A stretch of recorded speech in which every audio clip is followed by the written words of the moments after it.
ikanapulog upat nga istasyon. Ang pagkabanhaw ni Jesus.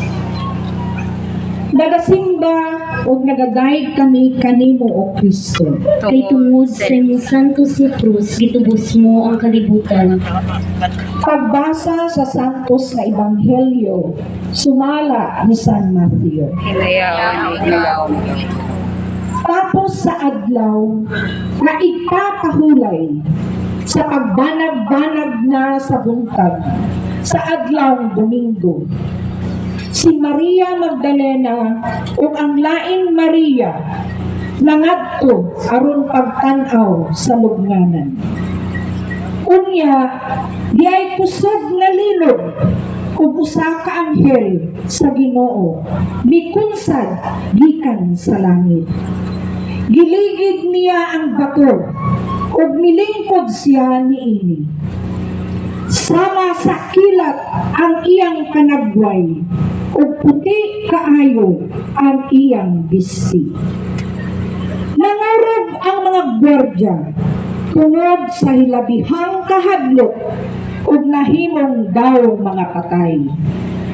Unya, ang anghel miingon sa babay, ayaw kamo kahadlok, nasayod ako nga nangita kamo kang Jesus nga gilansang sa krus.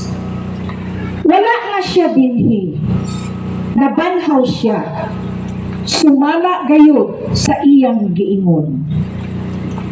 Umarin kamo ug tan-awa ang dapit nga gilubngan. Ug unya, adto adayon og sultihi ang iyang mga tinun-an nga nabanhaw siya. Ug karon nag-una siya kaninyo ngadto sa Galilea. Ikahibalag ninyo siya didto.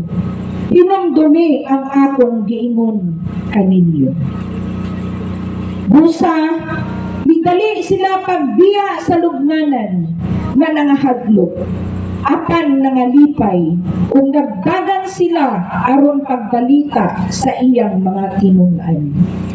Ang ebanghelyo sa Ginoo. Daig ikaw, Kristo. Pamalandon.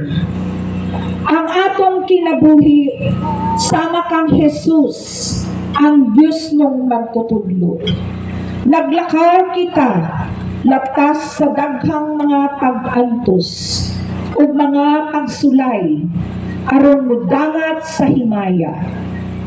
Dili ba di ay gikinahanglan man nga si Jesus mo antos o pinaagi sa iyang pag-antos musulod ngadto sa himaya ang dalan padulong sa langit sama sa dalan sa Kalbaryo diin namatay si Jesus. Apan nibangon siya og migula gikan sa iyang lubnganan nga mahimayaon diha sa iyang pagkabanhaw. Ang kinabuhi ug kamatayon ug pagkabanhaw ni Jesus nagtudlo kanato ug naghatag kanato ug kalinaw taliwala sa atong kangit-ngit. Nagpasaylo kanato sa atong pagkamasasala, naghupay ug nagpahiuli kanato sa atong pagkabahin-bahin ug paghatag kanato og bag-ong kinabuhi. Pag-ampo. Diyos sa kinabuhi o gugma. Diyos sa kinabuhi ug gugma. Nalipay kami karon Nalipay kami karon.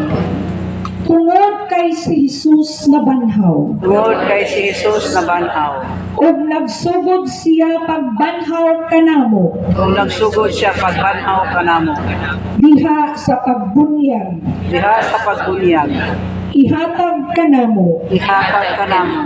ang kalipay o gugma. Ang kalipay ug gugma. Samtang nag-alagad kami kanimo Samtang nakalagad kami kanimo. ug sa usab-usa kanamo. Ug sa usag-usa kanamo. Ipadayon dinhi kanamo Ipadayon dinhi kanamo. ang imong katingalahang mga buhat, ang imong katingalahang mga buhat. pinaagi sa imong presensya, Pinaagi sa imong presensya, dinhi sa among kinabuhi, dinhi sa among kinabuhi, ug sa among kalibutan. o sa among kalibutan. Kini among gipangayo Kini among ipangayo, sa ngalan ni Jesus among Ginoo. sa ngalan ni Jesus among Ginoo. Amen. Amen. Amahan namo nga anaa sa mga langit, pagdaygon ang imong ngalan, umabot ka namo ang imong gingharian, matuman ang imong pagbuot, dinhi sa yuta, maingon sa langit. Ang kanilang namo sa matag adlaw, kaya katanamo karong adlaw, sa kami sa among mga sala. Ingon na nagapasaylo kami sa mga kasala kanamo. Hindi ko kami itugyan sa panulay, dinunuwa-luwasa kami sa gatikan. Amen.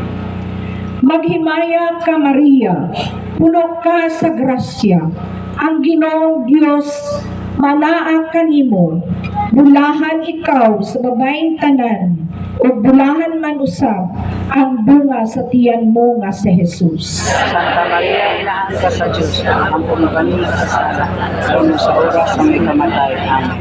Himaya sa Amahan o sa Anak o sa Espiritu Santo. Maingon sa sinugdan karon sa gihapon sa makatuligan nga tanan. Amen.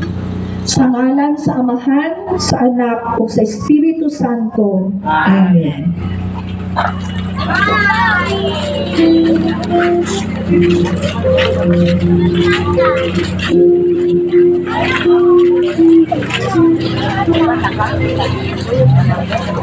Amen.